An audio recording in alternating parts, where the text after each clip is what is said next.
أعوذ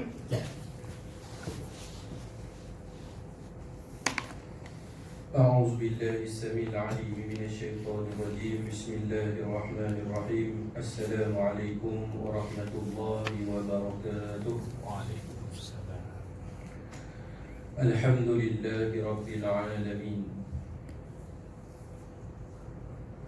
وبه نستعين ولا عدوان إلا على الظالمين،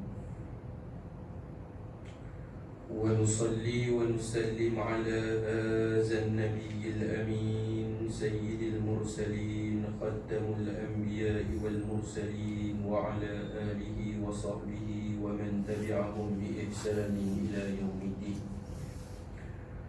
اللهم صل على سيدنا ونبينا وحبيبنا وشفيعنا وقرة أعيننا وقدوتنا محمد بن عبد الله الأمين، أرسله بالهدى ودين الحق ليظهره على الدين كله وكفى بالله وكيلا.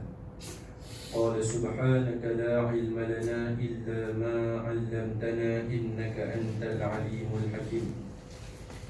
قال رب اشرح لي صدري ويسر لي أمري واحلل عقدة من لساني يفقه قولي. اللهم افتح علينا حكمتك وانشر علينا من خزائن رحمتك يا أرحم الراحمين.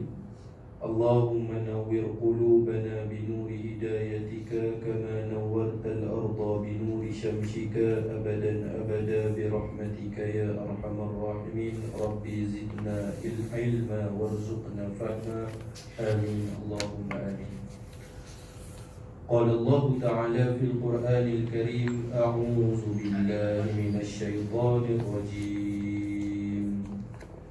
يا أيها الذين آمنوا اتقوا الله وكونوا مع الصادقين. صدق الله العظيم. أيها المستمعون الكرام، اتقوا الله، أوصيكم وإياي بتقوى الله. Muslimin, muslimat, mukminin, mukminat, ayah-ayah, ibu-ibu yang saya kasih sekalian, mudah-mudahan semua yang berada di dalam majlis ilmu ini Allah ampunkan dosa kita. Amin. Allah tetapkan iman kita sehingga akhir hayat kita. Amin. Serta Allah memelihara kita dari segala penyakit, wabak, malapetaka, malabahaya daripada perkara yang tidak kita ingini. Amin. Amin.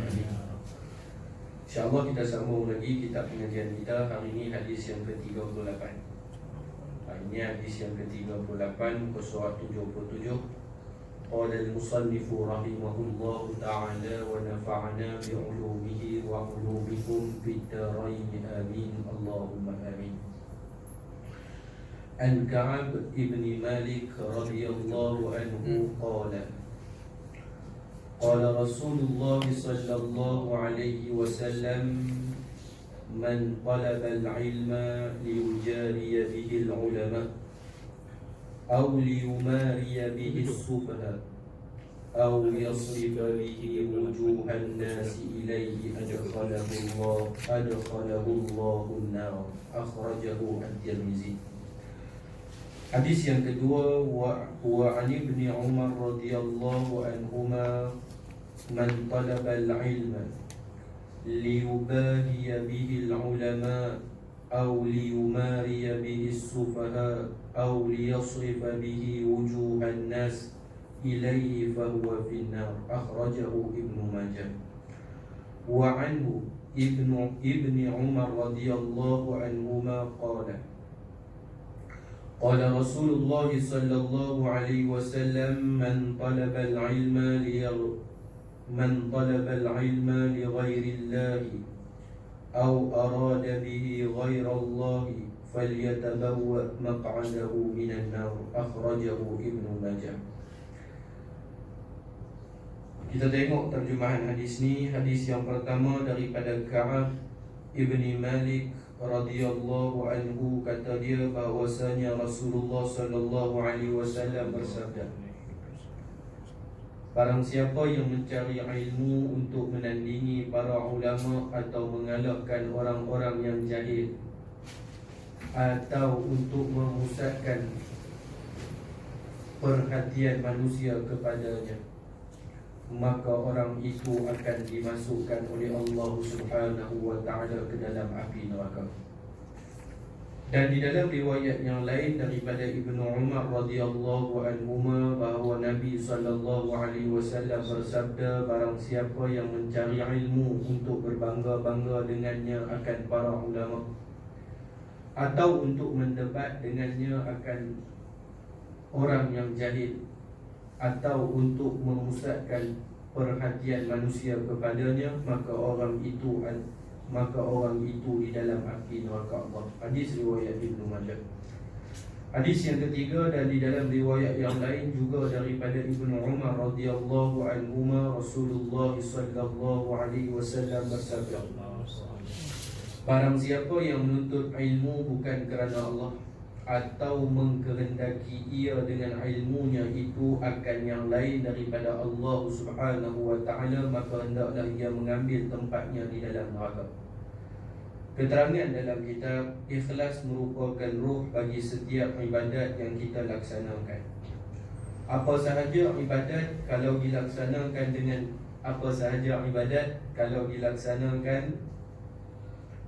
dengan tidak ikhlas, maka hasilnya ialah kosong. Termasuklah mencari ilmu agama atau mengajarkannya. Kalau tidak ada ikhlas, maka tidak ada nilainya di sisi Allah Subhanahu wa ta'ala. Dalam hadis ini disebutkan beberapa contoh tujuan yang lain daripada keredaan Allah Subhanahu wa ta'ala, seperti belajar agama dengan tujuan ia akan dapat mengatasi para ulama yang lain, atau dengan tujuan membanggakan diri di hadapan orang-orang yang jahil, atau dengan ujian mengumpulkan harta benda dunia, atau dengan tujuan menumpukan perhatian manusia kepada dirinya. Maka tujuan ini semuanya merupakan tujuan keduniaan yang rendah, yang sudah tersimpang daripada mencari keredaan Allah Subhanahu wa ta'ala. Maka daripada kerana itu Allah Subhanahu wa ta'ala mengancam orang-orang yang mempunyai tujuan-tujuan buruk ini dengan siksaan yang pedih di dalam api neraka. Kenapa Allah Ta'ala menyiksa mereka dengan demikian? Kerana mereka menyalahgunakan tujuan suci mencari ilmu agama. Ilmu agama itu sesuatu yang sangat mahal nilainya. Ilmu agama itu hanya digunakan untuk beribadat dan mencari keredaan Allah Subhanahu wa ta'ala. Atau dalam bahasa yang lain, tujuan belajar ilmu agama ialah untuk dijadikan sebagai jambatan untuk menyiapkan kita, untuk menyampaikan kita ke dalam syurga yang tidak ternilai harganya. Jadi bila ada orang yang menjadikan ilmu agama itu hanya menjadi jambatan untuk mendapat kesenangan di dunia, maka orang itu sebenarnya telah menghinakan ilmu itu sendiri. Kenapa sesuatu yang mempunyai tujuan yang begitu mahal hanya digunakan untuk mendapatkan harta benda dunia yang rendah ini? Di sini letaknya kesalahan orang tadi, maka lalu ia diancam oleh Allah akan dimasukkan ke dalam api neraka kalau dia tidak bertaubat daripada tujuan yang rendah tadi. Tuan-tuan muslimin yang dirahmati Allah Subhanahu wa ta'ala, confirm bagi tak faham kan? Faham? Baik. Hari ini kita ada 3 hadis dan kita ada 1 sirah yang besar. Jadi saya ambil sirah dulu sebelum kita nak sebut hadis. Kalau tak ada sebut hadis, kita sebutkan depan. Saya cuba yang terbaik. Baik, ayah ibu muslimin yang dirahmati Allah Subhanahu wa ta'ala, cerita kita hari ini hadis yang ke-38 di bawah tajuk mencari ilmu kerana Allah Subhanahu wa ta'ala. Apapun asal daripada sifat kita yang hidup di atas dunia ni, innamal a'malu binniyat. Setiap apa yang kita nak buat bermula dengan niat. Niat kita tu baik, maka dapat baik. Niat kita tu untuk keduniaan, maka dapat keduniaan. Niat kita untuk harta, dapat harta. Niat kita untuk wanita, dapat wanita. Tapi sebelum saya nak cerita panjang lebar tentang hadis ni, ada satu cerita yang sangat menarik daripada salah seorang yang meriwayatkan hadis ni. Nama dia Ka'ab bin Malik. Mesti kena cerita tuan-tuan. Cerita ni kalau tak cerita rugi ya. Pernah dengar sahabat Nabi yang bernama Ka'ab bin Malik? Tahukah tuan-tuan tentang kisah satu orang sahabat Nabi yang dinamakan sebagai Ka'ab ibn Malik? Kalau tak, kita dengar sama-sama tuan-tuan. Muslimin, ayah-ayah, ibu-ibu yang dirahmati Allah Subhanahu wa taala. Di zaman Nabi SAW ada satu figure, ada satu laki-laki yang bernama Ka'ab ibn Malik Al-Ansari radhiyallahu anhu. Ka'ab bin Malik ni tuan-tuan, dia adalah satu orang sahabat yang sangat dahsyat, sangat hebat, dengan perjalanan hidup yang sungguh mengharukan. Kalau nak cerita pada A to Z tentang Ka'ab ibn Malik tak habis, jadi saya nak ambil tentang kisah dia dalam Quran ni. Ayah-ayah, ibu-ibu, dalam Quran 6236 ayat Quran ni, 114 surah, yang mana di dalamnya terkandung 30 juzuk, yang mana daripada ayat Quran tu terdapat lebih daripada 327,000 huruf-huruf daripada Al-Quran tersebut.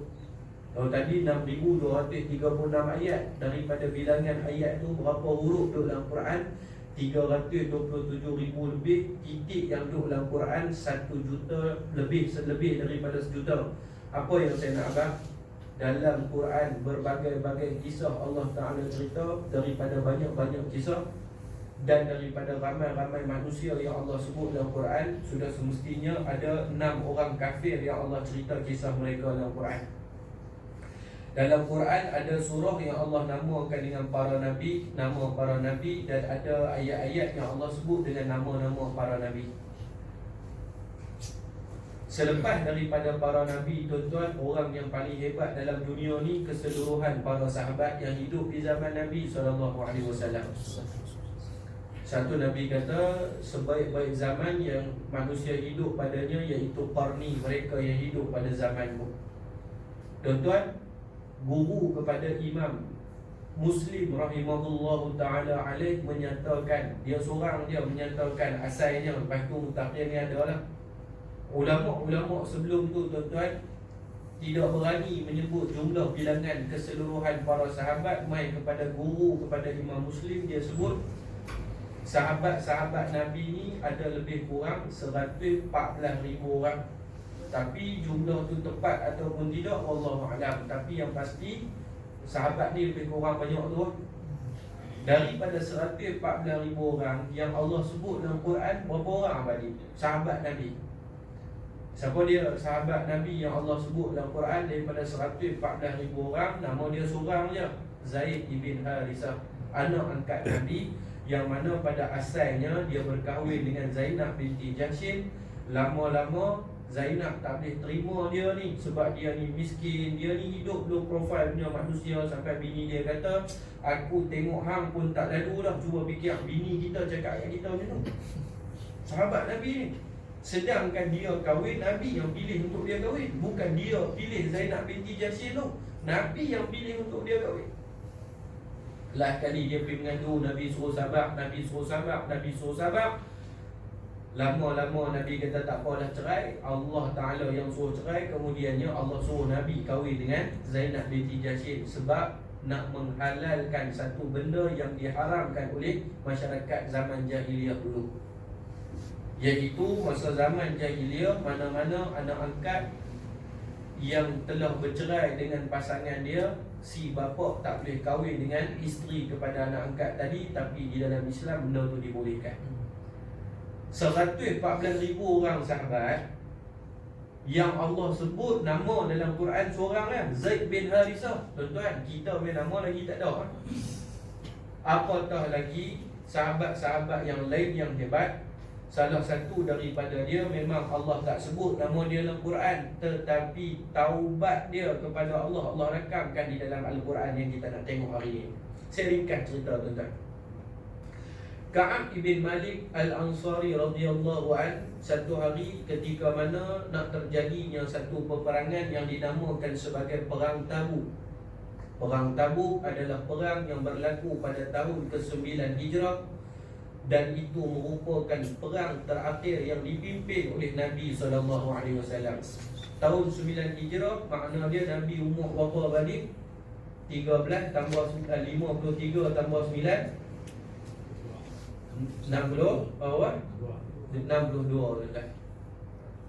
Masa Nabi memimpin bala tentera Islam nak pergi perang dengan Romawi pada ketika tu, tuan-tuan, umur Nabi 62 tahun. Boleh fikir ke bunuh otak kita 62 tahun nak pergi ke Tabuk yang mana jarak dia 600 km daripada kota Mekah, tuan-tuan. Dah pula Allah Ta'ala nak uji ketika nak jadinya perang Tabuk tu musim panas yang cukup melampau. Jadi saya ringkas cerita, selang 4-5 hari sebelum berlakunya peperangan Tabuk, Nabi buat satu public announcement kepada para sahabat, hampa get ready nak pergi perang Tabuk. Tuan-tuan, nak jadi perang Tabuk ni, Nabi nak kerah kekuatan bala tentera Islam. Masalah dia, siapa yang nak pergi dalam perang Tabuk, dia kena jual barang-barang dia untuk beli kuda, untuk beli baju besi, untuk beli pedang. Saya nak tanya tuan-tuan tengah hari ni, kalau lah satu tawaran untuk Islam macam tu, tuan-tuan sanggup buat?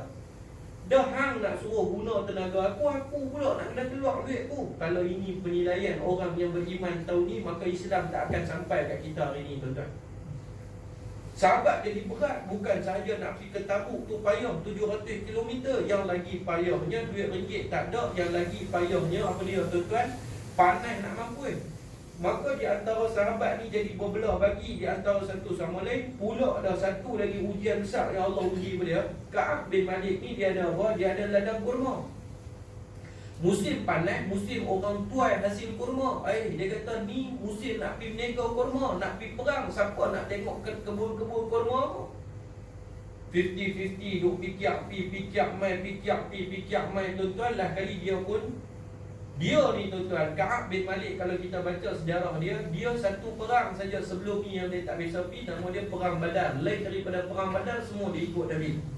Perang Pandak dia ikut Nabi, perang Uhud dia ikut Nabi, Kepung, Yahudi Bani Qainuqa, Yahudi Bani Nadir, semua dia ikut Nabi. Dia ni dahsyat. Dia balik rumah, dia duduk dalam rumah dia, dia fikir, dia tanya kat diri dia, tuan-tuan, ni ada hadis Nabi dah. Cerita dia bukan sahaja dalam Quran, Allah cerita dalam, bahkan Nabi riwayatkan hadis. Hadis-hadis dia dimuatkan di dalam Syarah Ibnu Hajar Al-Asqalani, ataupun kita panggil kitab Fathul Bari. Dahsyat kan? Imam Bukhari tulis hadis dia. Imam Bukhari tulis nama dia, tulis tentang kisah dia ni. Dahsyat kan kira. Jadi ringkas cerita, tuan-tuan. Dia balik rumah, dia duduk seorang-seorang. Fayas'alu an nafsi, maka aku bercakap dengan diri aku sendiri, dia kata. Aku duduk, aku cakap dengan diri aku, Allah Ta'ala bagi aku sihat, Allah Ta'ala bagi aku lapang. Apa lagi yang menyebabkan aku rasa berat nak pergi dalam perang Uhud, dalam perang Tabuk? Apakah sebab semata-mata kerana cuaca panas?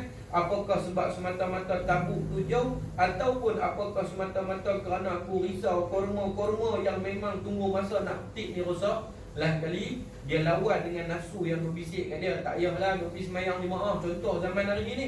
Tak payahlah duk sedekah pada jalan Allah. Tak payahlah duk tutup-tutup aurat, takkan nak keluar depan rumah seluar pendek pun tak ada masalah. Tuan-tuan yang dirahmati Allah, bila dia duk cakap dengan diri dia sendiri, lain kali dia berjaya lawan nafsu dia. Dia ambil beberapa barang berharga dalam rumah dia, dia pergi gadai untuk nak beli. Dia dah ada 2 ekor kuda, tapi dia tak ada baju besi untuk pergi beli baju besi dan pelana kuda untuk dia buat standby sepanjang perjalanan nak menuju ke Tabuk. Faham cerita setakat ni?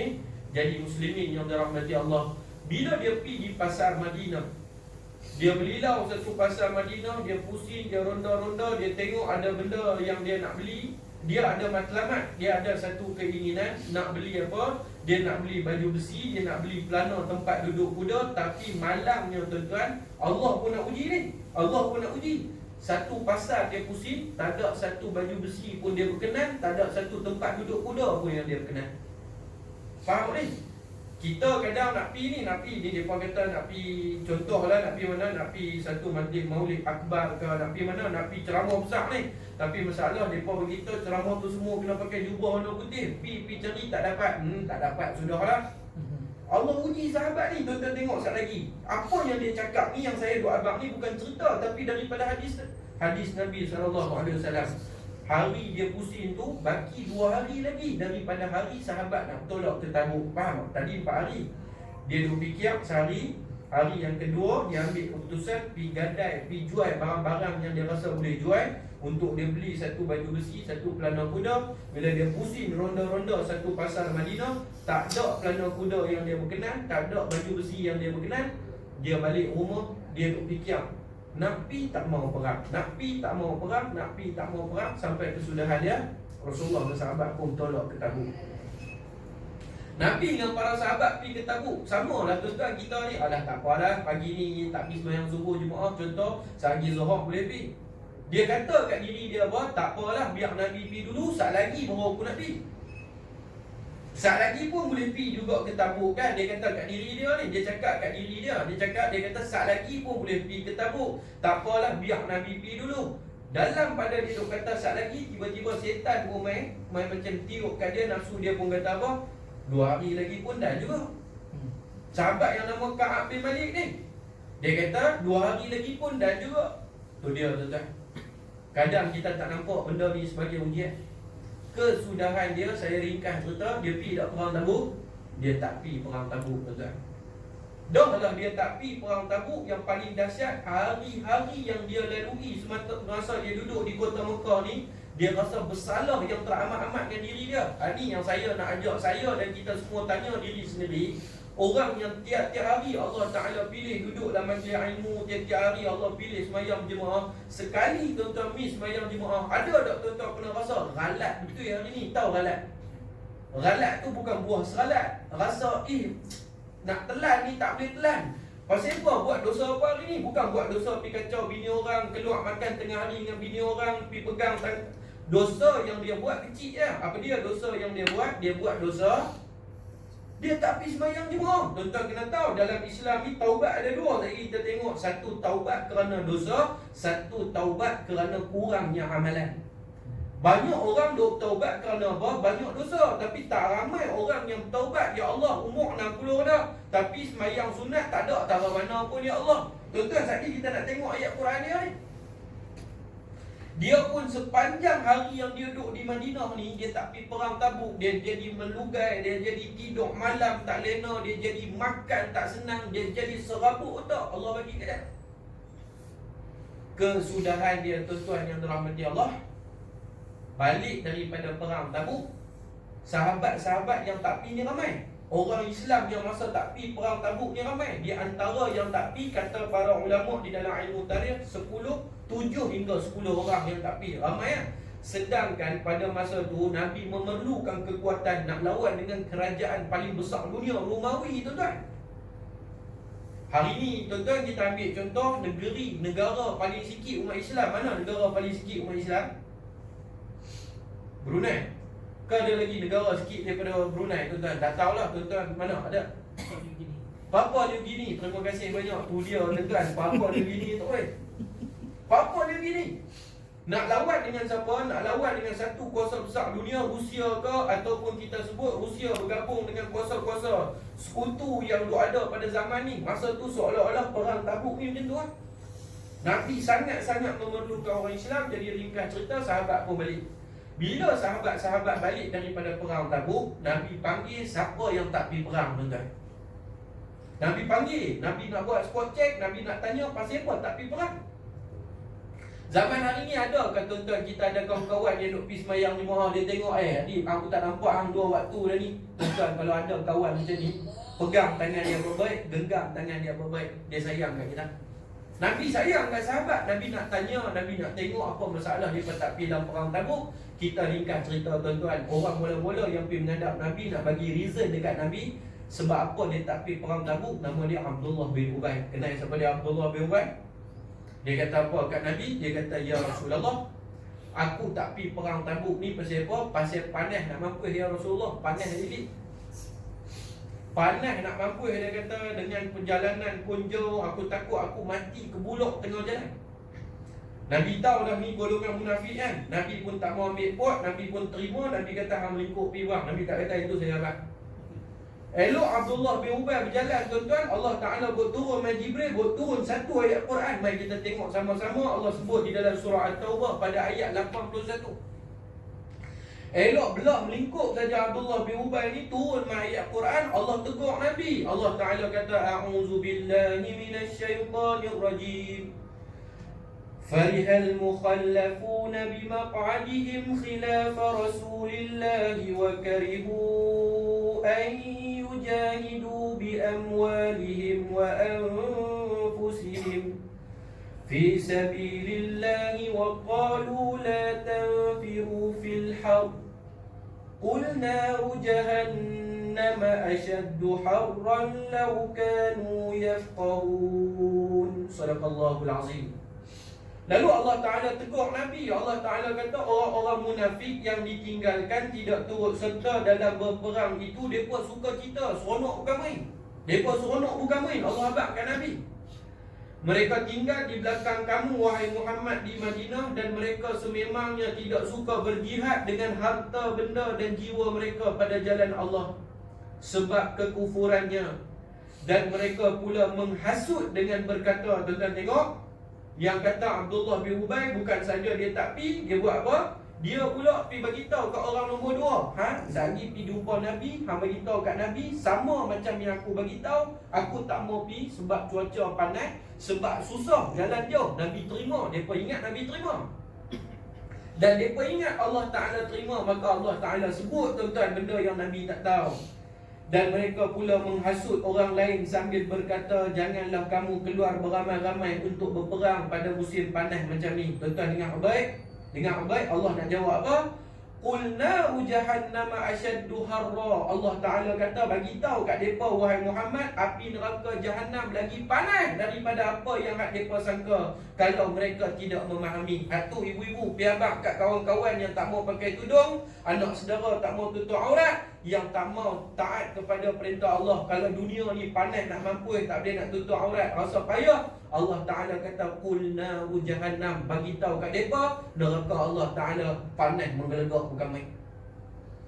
Neraka Allah Ta'ala ni bukan kata panas menggelegak. Nabi SAW kata dalam satu hadis yang masyhur yang kita duk baca, yang kita duk dengar, bahkan ada di kalangan kita dah hafal dah. Nabi kata apa? Neraka ni Allah Ta'ala mula-mula cipta dia, Allah bakar api neraka tu selama 1000 tahun.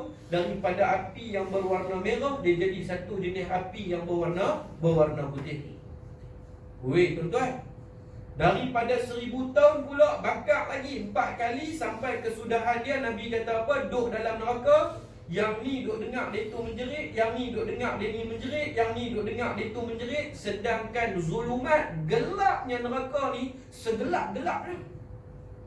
Tak ada satu orang pun boleh jalan terus di dalam neraka dengan selamat, melainkan dia mesti tersungkur. Pasal dia tak tahu di depan dia tu ada gaung ke, di depan dia tu ada periuk panas ke, di depan dia tu ada orang yang sedang dirantai, dia tak tahu. Sebab neraka itu hitam, gelap, gelemat, kata Allah Subhanahu wa ta'ala.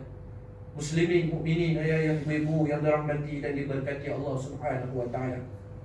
Itu satu cerita. Golongan-golongan munafik, mereka main, mereka bagi alasan yang sama. Ka'ab bin Malik ni sendiri, tuan-tuan yang dirahmati Allah, sebelum dia pergi, dia pun sama juga nak terkena fitnah ni. Duk tunggu turn, faham tak? Duk tunggu turn nak mengadap chip. Seorang terlepas, 2 orang terlepas, 3 orang terlepas. Ka'ab bin Malik dengar apa yang mereka duk abang, dia pun kata apa? Aku pun nak bagi alasan yang sama. Nak bagi tahu kat Nabi, nak tipu Nabi. Nak tipu jugalah dia kata. Tapi tuan-tuan, dia kata orang beriman yang ada iman dalam hati dia, nak tipu ni satu benda yang cukup mengkelang bagi dia. Tuan kata tipu Nabi, tipu bini pun tak boleh. Satu benda yang cukup mengkelang. Dia duk rasa ralat, dia buat satu helah. Dia kata apa? Kalau 3 orang dah bagi alasan yang sama, iaitu tak boleh pergi sebab musim panas, sebab ayak pun tak ada, sebab perjalanan jauh, aku tak akan bagi alasan ni. Sebaliknya aku akan bercakap betul dekat Nabi. Bila dia pun tengok orang pertama, orang kedua, orang ketiga, orang keempat, dia pun tanya apa alasan hang. Dia ni pun abang alasan tu, dia tu pun abang alasan tu, dia ni pun abang alasan tu. Lain kali dia kata apa? Aku nak bercakap betul dekat Nabi. Dia pergi kat depan Nabi. Nabi pun tanya kat dia, pasal apa hang tak pergi perang? Dia kata, ya Rasulullah. Dia sumpah pula kat Nabi. Dalam hadis Bukhari diceritakan, dia kata, ya Rasulullah, demi Allah, selama aku hidup, aku tak pernah hidup senang, melainkan setiap kali bila balik daripada perang dengan kamu. Nampak tuan-tuan? Orang tak nampak, dia duk ingat lagi bagi duit untuk agama Allah, lagi miskin.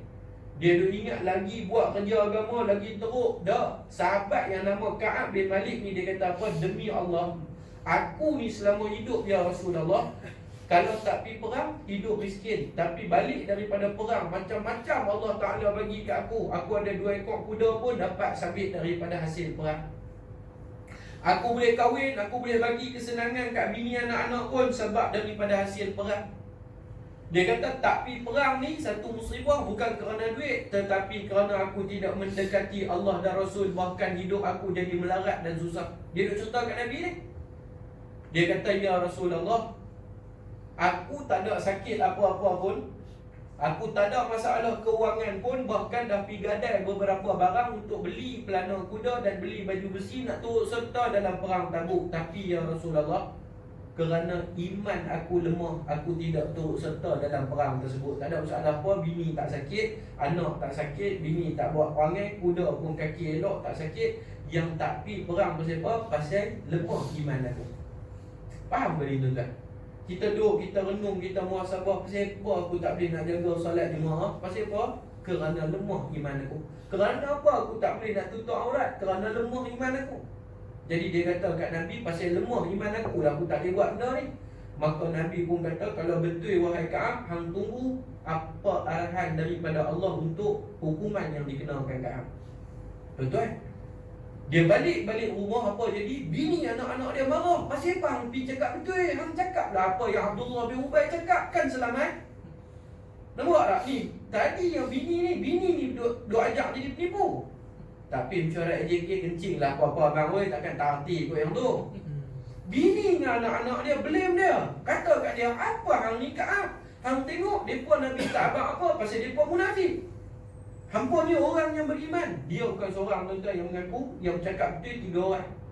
Yang bercakap betul 3 orang, seorang lagi sahabat nama dia Mararah, seorang lagi sahabat nama dia Hilal.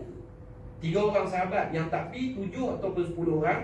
Yang bercakap betul 3 orang, hak yang lain semua penipu. Tapi kita nak cerita ayat Quran tentang Ka'ab. Ka'ab yang riwayat hadis ni, bila dia balik rumah, bini anak-anak dia tanya, apa yang hang beritahu kat Nabi? Dia kata, aku beritahu kat Nabi aku tak pergi perang saja, bukan aku tak pergi perang pasal ada masalah. Bini anak-anak dia kata, habis tu Nabi kata apa? Tunggu sampai arahan daripada Allah, apa hukuman yang aku nak kena. Bini anak-anak dia kata, apa punya bodoh hang ni pergi beritahu benda betul. Betul. Ada tak ada kawan lagu ni? Hak ni bukan kawan, bini. Ringkas cerita tuan-tuan yang dirahmati Allah. Apa Nabi putuskan? Tahu cerita dia? Apa Nabi putuskan? Pulau dia satu Madinah tak dibenarkan bercakap dengan dia selama 40 hari tuan-tuan. Apa nak jadi hidup kita hari ni mai kuliah? Ada juga dengan abadi duk cakap seorang-seorang. Berapa hari tu lagi? 40 hari, tak gila tuan-tuan. Ni arahan dan undang-undang daripada Nabi. Sampai Ka'ab kata apa? Aku punya raflah, punya serabut. Seolah-olah, saya tuan-tuan kita tengok ayat Quran pula, dia kata seolah-olah dunia ni sempit bagi dia. Satu orang pun yang duduk di dalam kota Madinah tak cakap dengan dia. Bahkan dia kata apa? Dia saja nak cetus satu fenomena, nak bagi orang cakap dengan dia. Satu hari dia pergi di kedai, sahabat Nabi duduk berniaga, kuat-kuat daripada jauh dia bagi salam, Assalamualaikum. Dia nak bagi semua orang yang duduk di pasar tu dengar. Semua orang kali-kali tengok Ka'ab bin Malik bagi salam, sekok pun tak jawab tuan. Sedangkan dia kata hukum jawab salam itu wajib. Tapi pasal apa dia pun tak jawab salam aku? Kerana taatnya mereka kepada perintah Nabi pada ketika tu. Wajib itu gugur bagi diriku. Tuan-tuan, ni dia duk cerita diri dia yang Nabi rakamkan di dalam hadis yang kita baca di dalam Sahih Bukhari, yang saya cerita kat tuan-tuan hari ni. Tak habis tuan-tuan, saya duduk fikir, Masya Allah, 40 hari orang tak cakap, tak gila tuan-tuan. Tak apa lagi, bini duduk dah. Satu hari tuan-tuan, dia kata apa? Aku teringin nak cakap dengan Nabi. Macam mana nak buat? Sebelum dia pergi menghadap Nabi SAW, dia pergi menghadap orang yang paling rapat dengan Nabi. Siapa dia? Anas bin Malik. Dia kata Anas bin Malik ni budak-budak kanyak lagi. Bila aku pergi jumpa Anas bin Malik, aku pun bagi tahu kat Anas bin Malik, aku tak bagi salam dah. Aku pun kata, ya Anas, demi Allah, aku sangat sayang kepada Allah dan Rasul, seperti mana aku sebelum daripada pergi perang. Dan sampai ke hari ini, walaupun seluruh Madinah tak cakap dengan aku tetap sayang kepada Allah dan Rasul. Anas bin Malik kata apa? Tak kata apa, diam tuan-tuan. Apa dah jadi yang hidup dia? Satu hari dia duk fikir macam mana nak cakap dengan Nabi. Dia nak tengok, lama ni dia duk bagi salam, sahabat yang tak jawab. Satu hari bila Nabi duduk dengan para sahabat, habis semayang jemaah. Tuan-tuan dengar ni cerita dia ni. Dalam 40 hari tu, mula-mula duk pergi semayang jemaah juga. Lama-lama, kalau orang tak cakap, nak pergi tak pergi? Kita tanya diri ni, sahabat ni, mula-mula, orang tak cakap sehari, 2 hari, 3 hari, 4 hari, pergi juga. Dalam pada duk pergi, dia duk cari macam mana nak bagi orang cakap. Seorang cakap pun jadi. Orang bagi salam tak jawab, dia bagi salam tak jawab, dia tegur tak jawab, habis mayang. Orang yang duduk tepi dia tu pun buat pejam-pejam mata, tunduk kepala. Pening dia kata, dunia jadi sempit. Lah kali ayah-ayah ibu, satu hari habis mayang, dia tengok Nabi duduk kat depan, dia pergi kat depan Nabi, duduk ada 3-4 orang keliling Nabi, dia bagi salam kepada Rasulullah SAW. Kuat-kuat dia bagi salam, sahabat seorang pun tak jawab. Bahkan Nabi pun jawab, mulut saja bergerak, tak dengar suara pun. Apa yang di hidup dia? Mulai hari esok dia dah tak pergi sembahyang jemaah dah tuan-tuan. Esok hari dia ni sekali lagi nak abang tuan-tuan yang dirahmati Allah, ni bukan cerita 1001 malam, ni cerita daripada Sahih Bukhari tentang Ka'ab ibn Malik. Lah kali jadi apa kat dia tadi? Sembahyang pun dia tak pergi. Sembahyang jemaah pun dia tak pergi tuan-tuan. Hari ni kalau nak kek banyak ni boleh kek, tak mau kek dah nak pergi terus. Lain kali bila dia tak pergi sembahyang dah tuan-tuan, dia pun tak tahu dah apa jadi. Sampai hari yang ke-40, satu orang sahabat mai kat rumah dia. Dia seronok bila dia tengok sahabat tu mai. Dia ingat apa? Dia ingat Allah Ta'ala dah ampun dosa dia. Rupa-rupanya sahabat tu mai bagi tahu kat dia, Rasulullah suruh hang berpisah dengan bini hang. Tu dia tuan-tuan. Hari ni kita bukan cerita soal iman, cerita soal yakin, cerita soal sabar. Boleh kan? Boleh buat. Dah diuji tak pergi perang. Bukan saja-saja tak mau pergi perang, memang saja-saja tak mau pergi perang sebab lemah iman. Nabi tak cakap, orang ramai tak cakap, 40 hari dah tak tahu dah apa nak jadi. Kemudian tiba-tiba mai satu utusan daripada Rasulullah. Allah Ta'ala perintahkan kamu melalui Rasulullah berpisah dengan bini kamu. Dia terkejut, tersengat, tak kata apa. Tapi dia sempat lagi fikir. Dia tanya, cerai ke? Dia tanya yang Nabi beritahu tu cerai ke? Sahabat ni pun tak berani jawab. Lari pergi balik jumpa Nabi. Ka'ab tanya, bercerai ke Rasulullah? Tak, Nabi kata bukan bercerai, berpisah dulu. Pisah dulu Ustaz. Tuan-tuan duduk seorang-seorang pula di rumah dengan bini pun tak ada. Dia pun hantar bini dia balik pergi rumah. Tiba-tiba sahabat ni main balik. Sahabat ni bagi tahu apa kat dia. Sahabat ni kata Mararah dengan Hilal, depa dua-dua pun kena hukuman sama macam hang. Orang tak cakap dengan depa. Tapi depa tak ada lah sampai macam hang pergi hantar bini balik rumah bapak dia. Depa duduk serumah dengan bini depa tapi depa tak cakap. Tapi yang kata taat ni tuan-tuan, dia kata apa? Dia kata depa tua dah, bini aku muda lagi. Dia kata apa? Dia kata depa tua dah, condemn dah. Kita kata tak ada ayak dah tuan-tuan, senang cerita. Aku muda lagi, dia kata, hang cari penyakit. Taat dia kepada Nabi. Padahal kalau dia nak duduk dengan bini dia pun tak ada masalah. Yang Nabi tak bagi pada masa tu cakap dengan bini dia. Yang Nabi tak bagi bercakap.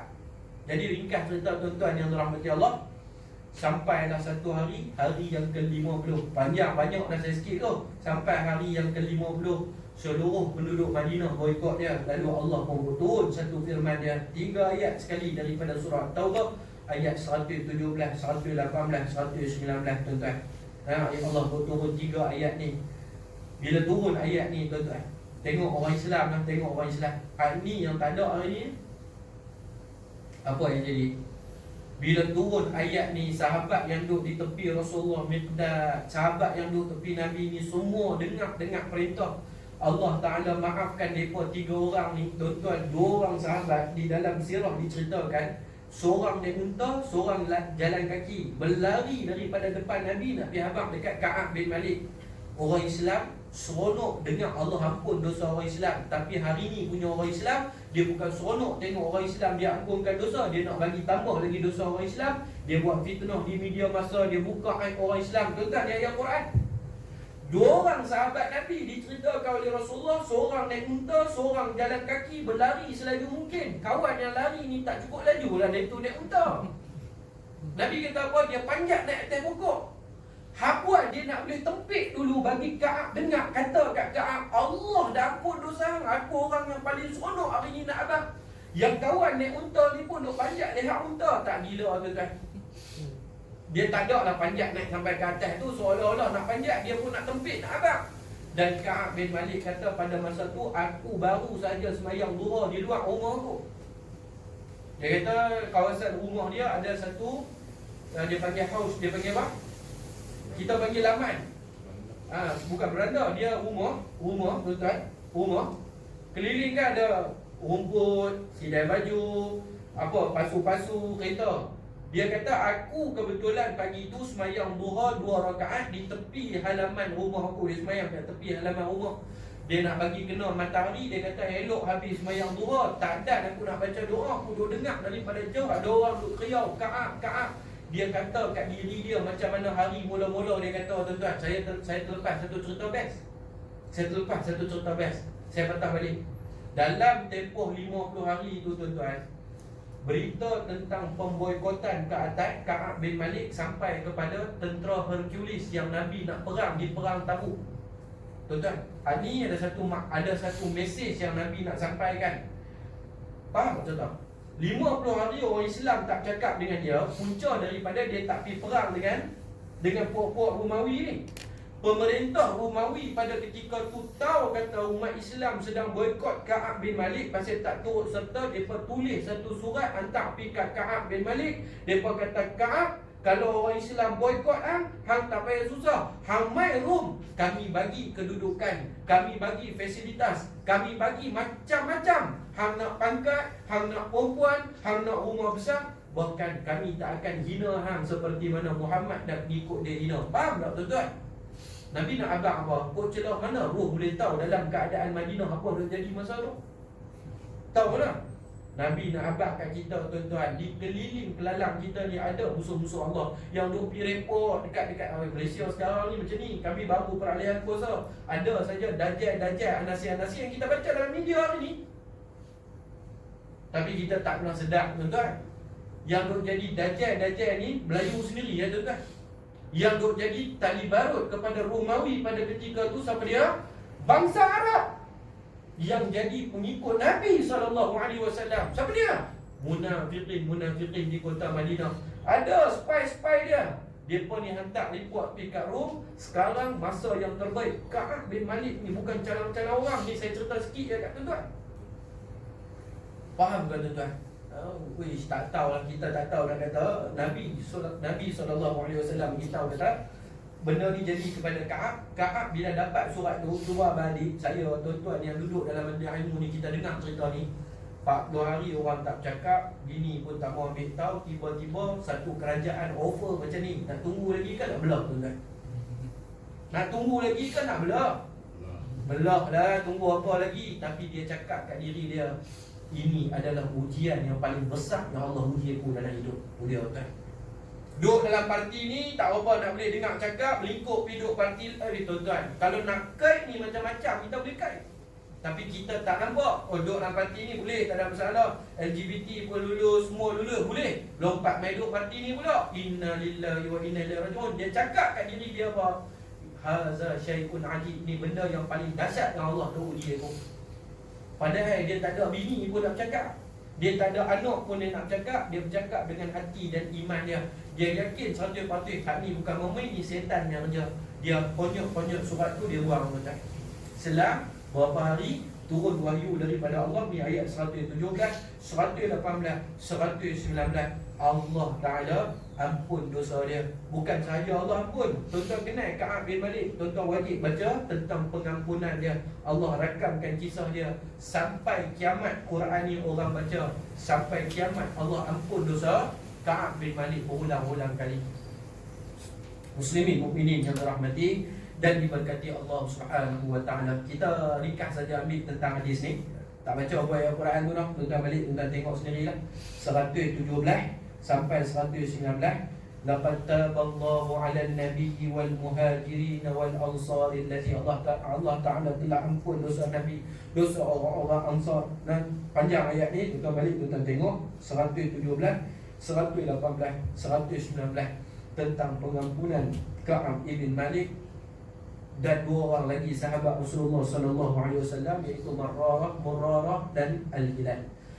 Baik, hadis yang pertama kata Nabi sallallahu alaihi wasallam. Nabi kata, man talaba al-ilma liyujariya bihi al-ulama aw liyumariya bihi as-sufaha aw yasrifa bihi wujuhan nasi ilayhi adkhalahu Allahu an-nar. Kita ringkas cerita tuan-tuan. Yang pertama kata Nabi, siapa yang belajar ilmu dengan tujuan dia belajar ilmu untuk menandingi para ulama, ataupun mengalahkan orang-orang jahil, ataupun untuk memusatkan perhatian manusia kepadanya, maka orang itu akan dimasukkan ke dalam api neraka Allah Subhanahu wa taala. Yang pertama daripada hadis ni, apa yang Nabi SAW nak terangkan, Nabi suruh kita mengikhlaskan niat murni kita hanya kerana Allah. Apa sahaja, daripada semayang baik, daripada puasa baik, daripada zakat baik. Sama lah ni bulan Rejab, ada ramai orang duk puasa. Ada ramai orang duk puasa tuan-tuan. Tadi di pejabat pun saya tanya, puasa tak? Ada seorang budak lelaki puasa. Kata bagus puasa, ada berapa hari Azim ambil? Dia kata, ya lah ustaz, mana tak puasa, badan pun duk naik macam badak lah hidup abang.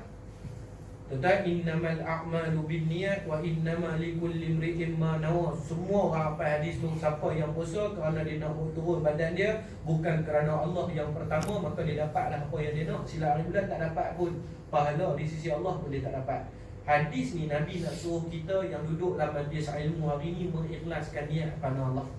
Apa pun dalam dunia kita buat hari ni, yang kita hantar anak-anak pergi belajar, bukan pesan dekat dia suruh belajar rajin-rajin. Pesan dekat dia, abang, ayah bukan senang nak cari 400-500 nak bayar yuran abang. Ayah nak satu je, abang ikhlaskan hati semasa nak belajar ilmu agama. Ni kita tak pesan tuan-tuan. Itu yang bila dia belajar, dia letak matlamat dia paling besar, nak jadi engineer, nak jadi arkitek, nak jadi somebody, nak jadi public figure, whoever you are man. Kalau tidak ada ikhlas dalam diri, maka ibadat itu tidak dipandang oleh Allah Subhanahu wa taala. Ini cerita pasal ilmu. Jadi muslimin yang dirahmati Allah, kita kena tahu ilmu ini sifatnya mulia dan sangat-sangat mulia. Ilmu, al-ilmu la yuzlamu wa la yuzla alaih. Mulianya ilmu tuan-tuan, kita tengok pasal kita ada ilmu lah, kita dimartabatkan oleh Allah Subhanahu wa taala. Cuba tuan-tuan tengok, hari ni bila kita tidak ada ilmu, kita bila tidak ada ilmu, kita juga akan jadi seperti orang-orang jahil, bercakap satu benda yang tak sepatutnya mereka cakap, buat satu benda yang tak sepatutnya mereka buat. Ilmu ni kata pentingnya ada ilmu. Sebab tu Nabi kata apa? Ada orang dia belajar banyak, dia ada pengetahuan tapi dia tak ada ilmu. Nabi kata apa? Man yuridillahu bihi khaira yufaqihu fiddin. Siapa yang Allah Ta'ala suka, Allah nak bagi kat dia keampunan, Allah nak bagi kat dia kasih sayang, Allah nak bagi kat dia kebaikan di dunia, bukan Allah bagi dia PhD, bukan Allah bagi dia degree, itu semua maklumat, tetapi Allah bagi kat dia ilmu. Ilmu macam mana? Bila ilmu ada dalam diri, nama kata ilmu tu mulia, maka dia jadi satu pemancar, dia jadi satu takwa, satu penghadang di antara dia dengan kemaksiatan tadi. Orang ada PhD, tuan-tuan kita tengok, tetap juga bina agak, tetap banyak tak banyak keliling kelalang kita. Ada PhD, pergi disco, dia ada ilmu, dia ada fakta, dia ada maklumat, tapi dia tak ada keberkatan ilmu. Ilmu ni Nabi kata dua, yang pertama dia cahaya, yang kedua dia benteng. Sebelum nak sampai benteng ni dulu tapis. Yang kedua kerana cahaya ilmu yang duduk dalam diri dia lah berjaya menangkis segala anasir-anasir yang nak rosakkan dia. Tuan-tuan, semalam saya forum di Rawang. Ada satu forum perdana di Rawang semalam dengan tiga orang panelis. Jadi kita cerita macam-macam lah isu yang kita bincangkan. Salah satunya pasal coronavirus, wabak-wabak yang terjadi tak boleh masuk ni. Tuan-tuan, salah seorang daripada panelis tu, dia adalah satu orang pensyarah di sebuah industri. Saya tak payah abang industri apa, pasal ada rakaman kan jadi satu fitnah. Dia kata benda ni sangat sensitif kan. Dia kata, tuan-tuan, tahukah apa yang anak-anak kita duk buat di sekolah? dia cadang siapa yang ada anak-anak perempuan jangan bagi duduk di asrama lebih daripada tingkatan 4, lebih daripada tingkatan 5. Sebab apa?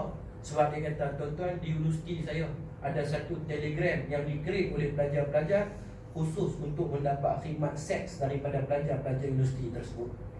Yang jadi pelacur-pelacur murahan ini adalah student-student Melayu kita. Bahkan ada yang pakai burdah, bahkan ada yang hafizah Quran. Saya dengar ni tak habis fikir. Tuan-tuan, ni yang kata fitnah zaman hari ni. Dia kata satu ni jarang sangat, dia kata dua kebanyakan yang dah pandai-pandai, yang dia kata 4, dia kata 5, siap ada grup satu Ahad. Kalau tak tahu nak buat apa, boleh pilih perempuan-perempuan yang nak ni, boleh pergi check in hotel, boleh berzina perempuan, lepas tu main hantar balik. Belajar satu kolej, belajar satu universiti, bukan kolej, belajar satu universiti. Mereka ada satu grup pula. Tak habis kita fikir ni, hari ni nak tidur dengan perempuan mana, hari ni nak bayar kat perempuan mana, 200, 300, 400, 500. Ni ada ilmu dah? Jawapan dia tidak ada ilmu lah. Ilmu itu bersifat mulia, kata Nabi.